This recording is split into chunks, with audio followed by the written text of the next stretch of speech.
বিজেপির অন্যতম নির্বাচনী প্রতিশ্রুতি ছিল অন্নপূর্ণার ভান্ডার, অর্থাৎ যে টাকা আগের সরকার দিত বিজেপি বলেছিল মহিলারা তার দ্বিগুণ টাকা পাবেন। ৩,০০০ টাকা করে মহিলাদের দেওয়ার প্রতিশ্রুতি। এই প্রতিশ্রুতি কত তাড়াতাড়ি নতুন সরকার সাকার করেন, এটাকে কাজে অ্যাকচুয়ালি দেখান করে, এটার দিকে সবাই তাকিয়েছিলেন।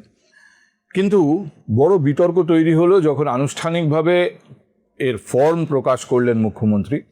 সেই ফর্মের 12 পাতার ফর্মের ভেতরে এত কিছু তথ্য দিতে হবে যেটা নিয়ে একটা বড় বিতর্ক তৈরি হয়েছে। প্রাথমিকভাবে বিতর্কটা এই ফর্ম সামনে আসার পরে একটু পিছিয়ে শুরু হলো, অর্থাৎ বলা হলো যে সরকার যেভাবে এটা শুরু করছে কোথাও একটা সন্দেহজনক মনে হচ্ছে যে সরকার খুব একটা মানুষকে বা মহিলাদের এই ব্যাপারটা দিতে চাইছে না, এই আর্থিক সহায়তাটা।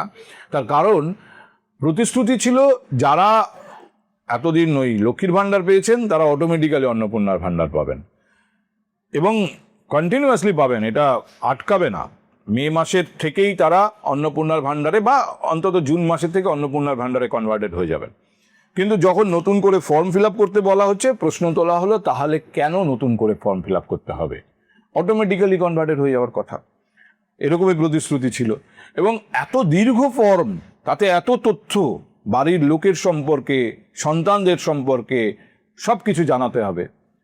পরিবারের প্রধানকে, বাড়িতে কজন পুরুষ, বাড়িতে কটি সন্তান, তারা কত বয়স, তাদের ডিটেল, এত কিছু কেন দিতে হবে, সরকার এসব কেন চাইছে?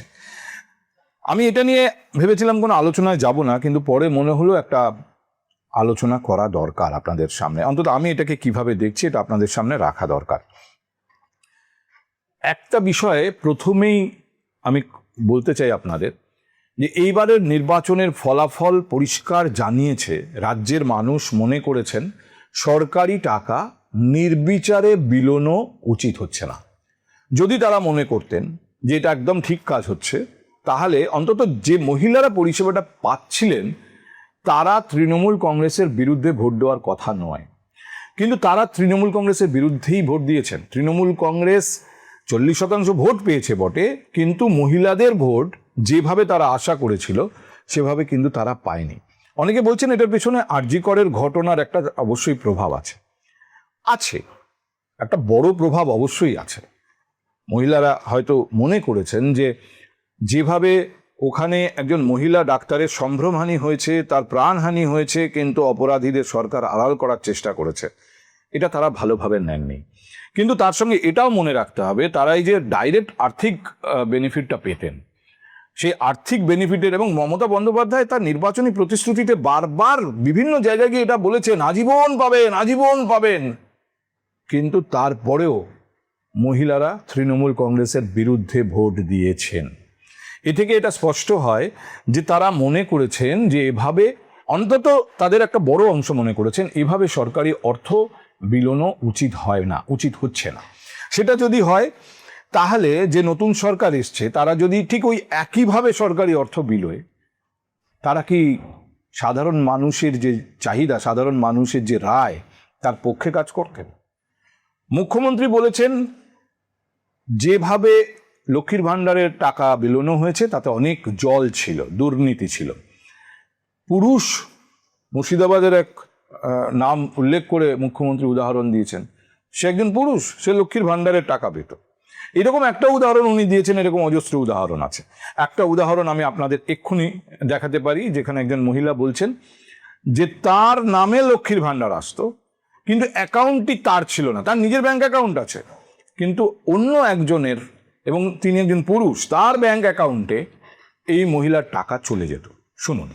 लक्ष्मी भंडार के यही हुआ था कि हमारा अकाउंट में पैसा नहीं आ रहा है, कोई विजय साव है उसी का अकाउंट में आ रहा है पैसा। हम बहुत बार गए हैं पप्पू पर्सनल के पास, वो बोला है 1 नंबर 8 में बोला है हम ठीक करा देंगे, ठीक करा देंगे। हम कोर्ट गए बैंक में तो बैंक लिख के दे दिया है कि विजय साव के अकाउंट में जा रहा है। विजय मेरा अकाउंट नंबर है, मेरा अकाउंट खाता है, उसका अकाउंट नंबर डाल दिया है, नाम हमारा है। काउंसलर क्या बोला है? क्या काउंसलर के पास गए, बोला ठीक करा देंगे। धमकी उमकी बोले हम थाना जाएंगे, ये करेंगे, तुमको 5,000 रुपया दिया है। कितने दिन पहले दिया था? 5,000 रुपये 24 में दिया था। वोट के आगे? हाँ, जब लक्ष्मी भंडार शुरू हुआ तभी से। এবার একটা জিনিস বোঝার চেষ্টা করুন যে আস্তে আস্তে সামনে আসছে এগুলো সবই হিমশৈলের চূড়া। অনেক এই ধরনের জল নিঃসন্দেহে ছিল এবং সরকারি অর্থ এভাবে 9-6ও হয়েছে। তো সরকারি অর্থ ট্যাক্স পেয়ারদের টাকা এবং যে টাকায় হয়তো মানুষের কল্যাণে অন্য কাজ হতে পারত, সেই টাকা ঘুরিয়ে কাদের পকেটে গেছে, কারা এটা করতে পেরেছেন? তৃণমূল কংগ্রেসের ছত্র ছায়ায় থাকা, তারা সরাসরি তৃণমূল কংগ্রেসের নেতা কর্মী হতে পারেন অথবা নাও হতে পারেন, কিন্তু সরকারি ছত্র ছায়ায় না থাকলে তো এভাবে তারা এটা করতে পারতেন না। ফলে বর্তমান সরকার যদি মনে করে থাকেন যে তারা স্ক্রুটিনি করবেন, কারা পাচ্ছেন তাদের নামের তালিকা চেক করবেন, এমনকি তারা পরবর্তীতে যদি মনে করে থাকেন না নতুন করে তাদের রেজিস্ট্রেশন করাতে হবে, তার মধ্যে কিন্তু আমি অন্তত কোনো অন্যায় দেখছি না, বরং এটাই হওয়া উচিত। মানুষের রায় তো তাই ছিল। কিন্তু 12 পাতার ফর্ম কেন, এত তথ্য কেন চাওয়া হচ্ছে? আমি আবার বলছি, এটা নিয়ে আমি আমার কিছু সোর্সদের সঙ্গে আলোচনা করেছি, যারা অনেকে সরাসরি রাজ্যের এই মুহূর্তের শাসক দল বিজেপির সঙ্গেও রয়েছেন, বিজেপির মধ্যেই রয়েছেন। কিন্তু হ্যাঁ, আমি তাদেরকে কোট করব না, কারণ এই ধরনের বিষয়গুলো তো খাতায় কলমে প্রমাণ করার বিষয় নয়। আমি এগুলোকে সম্ভাবনা হিসেবেই আপনাদের সামনে রাখছি, যদিও এর পেছনে এই কথাগুলোকে সম্ভাবনা মনে করার বড় কারণ আছে, কিন্তু তারপরেও আমি আপনাদের সামনে রাখছি। 12 পাতার ফর্ম কি দিতে হচ্ছে? একজন যিনি নিজে অন্নপূর্ণার ভাণ্ডারের জন্য অ্যাপ্লাই করবেন, তাকে তার পারিবারিক তথ্য দিতে হচ্ছে। শুধু পরিবার মানে তার নিজের পরিবারও নয়, তিনি যদি যৌথ পরিবারের সদস্য হন তাহলে পরিবারের যিনি প্রধান তার সম্পর্কেও ডিটেল দিতে হবে। পরিবারের প্রত্যেকটি লোক যারা অ্যাডাল্ট এবং যাদের অ্যাকাউন্ট আছে, ব্যাংক অ্যাকাউন্ট আছে, তাদের ব্যাংক অ্যাকাউন্ট নাম্বার দিতে হবে এবং তাদের ছেলেমেয়েরা যদি স্কুল কলেজের ছেলেমেয়েরা থাকে তাদের ডিটেল দিতে হবে। এখন এই তথ্য শুধুমাত্র অন্নপূর্ণা ভাণ্ডারের জন্য সরকারকে কেন দেবে কেউ? সোশ্যাল মিডিয়ায় অনেকে এই নিয়ে ক্ষোভ উগড়ে দিয়েছেন যে ব্যক্তিগত তথ্য চাইছে সরকার অমুক তমুক। এখন ব্যক্তিগত তথ্য সরকার তো অনেক ক্ষেত্রে চায়, অনেক বিষয় আছে যেখানে ব্যক্তিগত তথ্য সরকারকে দিতে হয়, সরকারকে দিতে হচ্ছে। তো এটা এরকম নয় আমরা তো ব্যক্তিগত তথ্য গিয়ে ব্যাংকে দিয়ে দিই। বেসরকারি ব্যাংকে অ্যাকাউন্ট করতে গেলে কত তথ্য বেসরকারি ব্যাংকে দিতে হয়, সেখানকারও তো 4-5 পাতার ফর্ম ফিল আপ করতে হয়। কিন্তু আমরা কেউ অসহিষ্ণু হই না, এটা নিয়ে খুব প্রকাশ করি না, এটা সরকারি ব্যাপার। আর যেহেতু এর আগে লক্ষ্মীর ভাণ্ডারে কিছুই করতে হয়নি, সেই জন্য এবারে অনেকে ক্ষুব্ধ। কিন্তু আমি আপনাদের বলতে চাই, এই 12 পাতার ফর্ম এবং এত ডেটা শুধু শুধু চাওয়া হচ্ছে বলে আমারও মনে হচ্ছে না। এর পেছনে নির্দিষ্ট কারণ থাকার সম্ভাবনা আছে।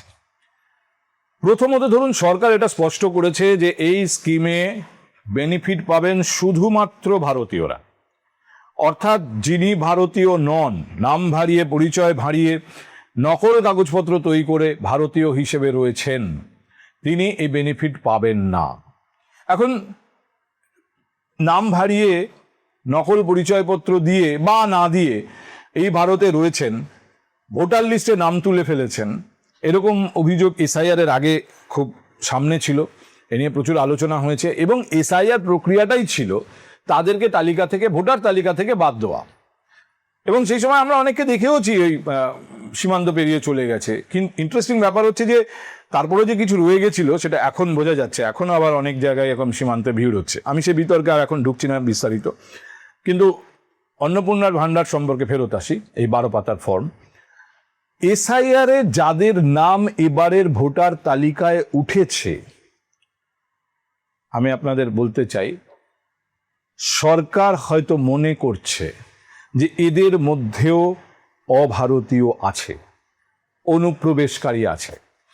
এসআইআর এর জালের ফাঁক গলে যারা এই তালিকায় ঢুকে পড়েছে।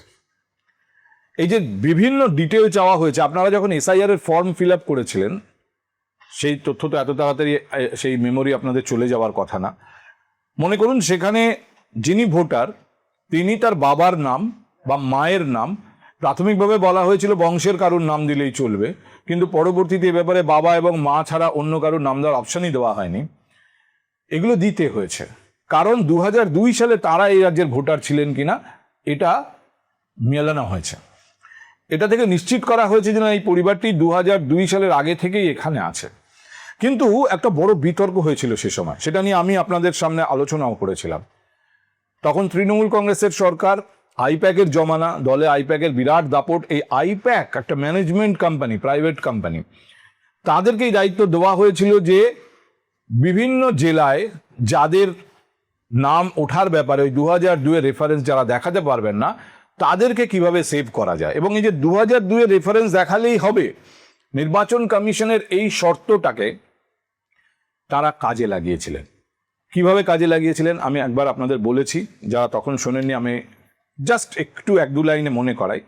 ধরুন কেউ আব্দুল খালেক মুর্শিদাবাদের বাসিন্দা, কিন্তু তিনি 2002-তে কারুকে দেখাতে পাচ্ছেন না। আইপ্যাকের কাজ ছিল অন্য কোনো খালেককে দক্ষিণ 24 পরগনায় খুঁজে বার করা, যিনি 2002-এর তালিকায় ছিলেন। এবার এই আব্দুল খালেককে তার ছেলে বানিয়ে দেওয়া, যাতে আব্দুল খালেকের বাবার নাম ওই দক্ষিণ 24 পরগনার কোনো খালেকের নাম দিয়ে দেওয়া, যেটা আলটিমেটলি নির্বাচন কমিশন যখন মেলাবে তখন দেখবে যে না 2002-তে বাবার নাম আছে। ছেলেকে যে সেখানেই থেকে যেতে হবে এতদিনে তার তো কোনো মানে নেই। 2002-এ বাবার নাম দক্ষিণ 24 পরগনায় আছে আর ছেলে এখন মুর্শিদাবাদে থাকে, ফলে ছেলের নাম উঠে যাওয়ার কথা।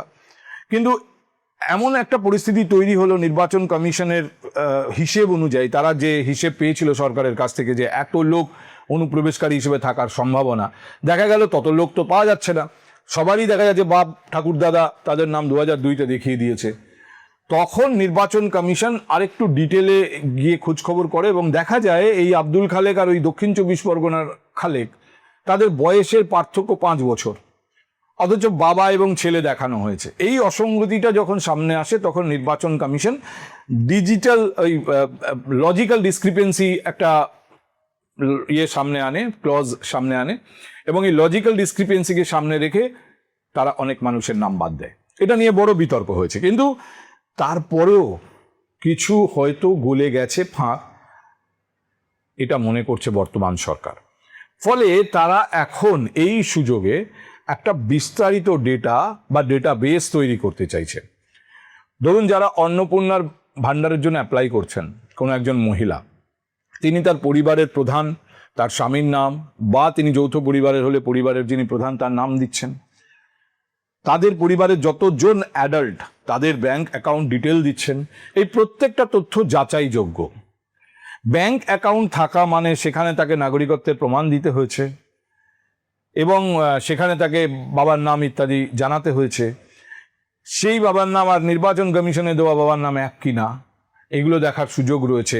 ক্রস চেক করার পরিপূর্ণ সুযোগ সরকারের সামনে থাকবে এবং সরকার সম্ভবত এই জন্য এত ডিটেল ডেটা চেয়েছেন। একটা জিনিস মনে রাখতে হবে, 12 পাতার ফর্ম হতে পারে, কিন্তু ডেটা কিন্তু এমন কিছু চাওয়া হয়নি যেটা দেওয়া কঠিন।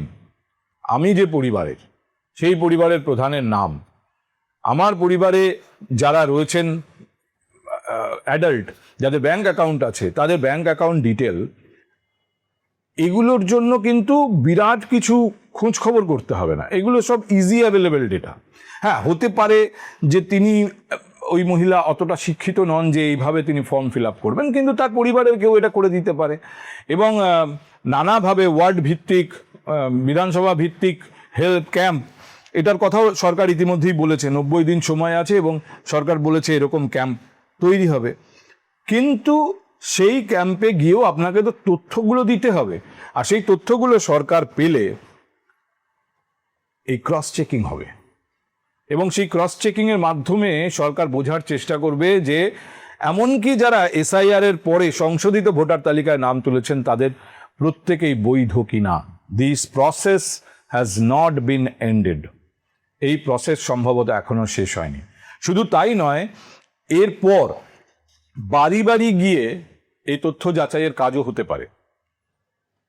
সরকারিভাবে এখনো পর্যন্ত কোনো খবর নেই, কিন্তু আমার ধারণা বাড়ি বাড়ি গিয়ে ক্রস চেক করার একটা মেকানিজম সরকার পরবর্তীতে নিতে পারে। আচ্ছা, পয়েন্ট নাম্বার 2, আপনারা হয়তো জানেন যে পয়লা এপ্রিল থেকে এই বছর সেন্সাসের কাজ শুরু হয়েছে, জনগণনা, যেটা 2021-এ হওয়ার কথা ছিল, কোভিডের কারণে পিছিয়েছে, সেটা এখন হচ্ছে। এবং এবারের যে জনগণনা প্রথমত অ্যাবসলিউটলি ডিজিটাইজড, পুরো ডিজিটাল পদ্ধতিতে হচ্ছে। দ্বিতীয়ত এবারেই প্রথম দেশে জাতভিত্তিক গণনাও হবে। তার প্রাথমিক যে প্রসেস, প্রাথমিক যে কাজ, বাড়ি গোনা, হাউস এবং ফ্যামিলি, সেরকম একটা কাজ কিন্তু 1 এপ্রিল থেকে শুরু হয়েছে। এই যে ডেটাগুলো সরকারের কাছে যাবে, সেন্সাসের যে ডেটা, সেই ডেটার সঙ্গে এই ডেটার চেকিং করা, বা এই ডেটাই হয়তো সেন্সাস যখন ফাইনালি শুরু হবে তখন অলরেডি একটা বড় অংশের ডেটা সরকারের হাতে থাকবে, এবং সেটা দরকার হলে যারা এই সেন্সাস করবেন, সেটাও একটা সরকারি সংগঠন করে, তাদের সঙ্গে শেয়ার করা হবে, এরকম অবশ্যই তার একটা সম্ভাবনা থাকছে। আচ্ছা, এবারের সরকার, অর্থাৎ এখন যারা পশ্চিমবঙ্গে সরকার চালাচ্ছেন, বিজেপির সরকার, শুভেন্দু অধিকারীর সরকার, তারা ঘোষণা করেছে পশ্চিমবঙ্গে যে কটা সোশ্যাল স্কিম আগের সরকার চালু করেছিল তার কোনোটা বন্ধ হবে না। তো এই সোশ্যাল স্কিমগুলোতেও জল থাকতে পারে, যেরকম ইতিমধ্যেই দেখা যাচ্ছে লক্ষ্মীর ভাণ্ডারে আছে। এই সোশ্যাল স্কিমগুলোকেও কিন্তু চেক করা হবে কারা কারা বেনিফিশিয়ারি। এবার আপনি যখন আপনার তথ্য দিচ্ছেন, আপনার পরিবারে স্কুল গোয়ার্স ছেলে বা মেয়ে সরকারি স্কুলে পড়ে, তার তথ্যও আপনি দিচ্ছেন। ফলে সে সবুজ সাথী পাওয়ার যোগ্য কি যোগ্য নয় সেটা কিন্তু সরকারের খাতায় চলে যাচ্ছে। এই যে ডেটা সরকার পাবে, এই ডেটা শুধুমাত্র লক্ষ্মীর ভাণ্ডার বা অন্নপূর্ণার ভাণ্ডারের ডেটাবেস তৈরি করার জন্য কাজে লাগবে, এটা মনে করার কোনো কারণ নেই। ওই সমস্ত স্কিমে কোথাও জল আছে কি না, সেখানেও ভারতীয়ত্বের প্রশ্ন থাকবে, অর্থাৎ যারাই বেনিফিট পাচ্ছেন তারা ভারতীয় কিনা, ইত্যাদি ইত্যাদি। এই যে ডেটা, এই ডেটা থেকে ক্রস চেক করা হবে, লজিক্যালি মনে হচ্ছে হবে। এই জন্যেই এত বিস্তারিত তথ্য সরকার চাইছে। যারা এতদিন লক্ষ্মীর ভাণ্ডার পেয়েছেন, তাদের কেউ যদি অন্নপূর্ণার ভাণ্ডারের জন্য আবেদন না করেন, সম্ভবত সরকার খোঁজ নেবে কেন আবেদন করলেন না। অর্থাৎ আপনার যদি মনে হয় যে না আমি পাবো না, ফালতু আর আবেদন করে লাভ নেই, সরকার কিন্তু খোঁজ নেবে আপনি কেন মনে করছেন যে আপনি পাবেন না। তাহলে কি আপনি লক্ষ্মীর ভাণ্ডারটাও বৈধভাবে পাননি? এই সম্ভাবনা কিন্তু একেবারেই থেকে যাচ্ছে। তবে একটা জিনিস আমি সবশেষে বলতে চাই, যে একটা প্রচার আমি সোশ্যাল মিডিয়াতেও লক্ষ্য করেছি, যে সরকার নাকি বলেছে যে এই টাকা তারাই পাবেন যাদের প্রয়োজন, নিত্য প্রয়োজনীয় জিনিস কিনতে যাদের টাকা থাকে না, সেই পরিবারগুলোর মহিলাদের হাতে এই টাকা দেওয়া হবে। যারা এই টাকা হাতে পেয়ে কসমেটিক্স কিনবেন, তাদের জন্য এই টাকা দেওয়া হবে না। আমি অফিসিয়ালি কোনো বিজেপির নেতা, কোনো বিজেপির মন্ত্রীকে এই মন্তব্য করতে শুনিনি। লজিকটা যদি এই হয় যে এই স্কিমের কাজ হচ্ছে যে কোনো মহিলাকে আর্থিক সামর্থ্যের স্বাদ দেওয়া, অর্থাৎ তার নিজের রোজগারের টাকা তার হাতে থাকলে তিনি যে আর্থিক স্বাধীনতা উপভোগ করেন, সেটাকেই, সেই স্বাদ তাকে দেওয়া প্রত্যেক মহিলাকে রাজ্যের। তাহলে আপনার পরিবারের আয় যাই হোক না কেন, আপনি যদি নিজে কিছু আয় না করেন বা পর্যাপ্ত আয় না করেন, তাহলে আপনার এই টাকা পাওয়ার কথা। আপনাকে সেই আর্থিক সামর্থ্য দেওয়ার জন্য সরকার এই টাকা দেবে, এটাই এই স্কিমের মূল কথা। ফলে আপনি সেটা দিয়ে কসমেটিক্স কিনবেন, যদি আপনার পরিবারের আর্থিক অবস্থা ভালো হয় এবং আপনাকে কিভাবে কোত্থেকে চাল কিনবেন, কোত্থেকে ডাল কিনবেন ভাবতে না হয়, তাহলে আপনার নিজের অ্যাকাউন্টে যখন নিজের নামে টাকা পাবেন, আপনি কসমেটিক্স, শাড়ি, ছেলের জন্মদিনের কেক, যা খুশি কিনতে পারেন। সরকার এটা দেখার কথা না। আমি আবার বলছি, আমি এরকম দেখেছি সোশ্যাল মিডিয়ায় মুখ্যমন্ত্রীর ছবি দিয়ে লেখা যে যারা প্রসাধনী কিনবেন তাদের জন্য অন্নপূর্ণার ভাণ্ডার নয়। মুখ্যমন্ত্রীর মুখে আমি এরকম কোনো কথা শুনিনি। কারণ তা যদি হয় তাহলে এই প্রকল্পে যে মূল মেরিট, সেটা কিন্তু আঘাতপ্রাপ্ত হবে। এই মূল মেরিট হচ্ছে প্রত্যেকটি মহিলাকে আর্থিক স্বাধীনতার স্বাদ দেওয়া। ফলে একজন আর্থিক সম্পন্ন পরিবারের একজন মহিলাও কিন্তু আর্থিকভাবে স্বাধীন নাই হতে পারেন। তাকে এই প্রকল্পের বাইরে রাখলে এই প্রকল্পের মূল উদ্দেশ্য কিন্তু সিদ্ধ হবে না। ফলে আমার ধারণা সরকার সেরকম কিছু করবে বলে মনে হয় না, এটা সম্পূর্ণ প্রচার। তবে একটা জিনিস আমি দেখলাম, সরকার প্রাথমিক সমালোচনা এড়িয়ে যেতে চাইছে। ইতিমধ্যেই যে সমালোচনা হচ্ছে এত বড় ফর্ম, এত ডেটা ইত্যাদি কেন। অগ্নিমিত্রা পল বলেছেন যে ফর্মটাকে সরল করার কথা তারা ভাবছেন। সরকার মনে করতেই পারে যে সবে 1 মাসও হয়নি সরকারটা এসছে, মানুষের আস্থা একটা সরকার চলার জন্য অত্যন্ত জরুরি, এবং এই সরকার বারবার প্রমাণ করতে চাইছেন যে আমরা সাধারণ মানুষের সরকার, সাধারণ মানুষের জন্য কাজ করতে চাই। কোথাও যদি সাধারণ মানুষের মধ্যে সরকারের উদ্দেশ্য নিয়ে কনফিউশন তৈরি হয়, সেটা মোকাবিলা করা বা সেটাকে ইরেজ করার দায়িত্ব অবশ্যই সরকারের। হয়তো সেই জন্য সরকার ইতিমধ্যেই ভাবতে শুরু করেছেন যে এত বড় ফর্ম না আরেকটু সরল করা যেতে পারে। কিন্তু যাই করা হোক না কেন, সরকারের মুখ্য উদ্দেশ্য যেটা, অর্থাৎ প্রত্যেকের নাগরিকত্ব যাচাই এবং প্রতিটি পরিবারের বিভিন্ন ডিটেল, সরকারের ওয়েলফেয়ার স্কিম থেকে ড্রেনেজ বন্ধ করার যদি মুখ্য উদ্দেশ্য হয়, তাহলে সরকারের কিছু অতিরিক্ত ডেটা লাগবে, এবং সম্ভবত এই সুযোগেই সরকার সেই ডেটা সংগ্রহ করতে চাইছে।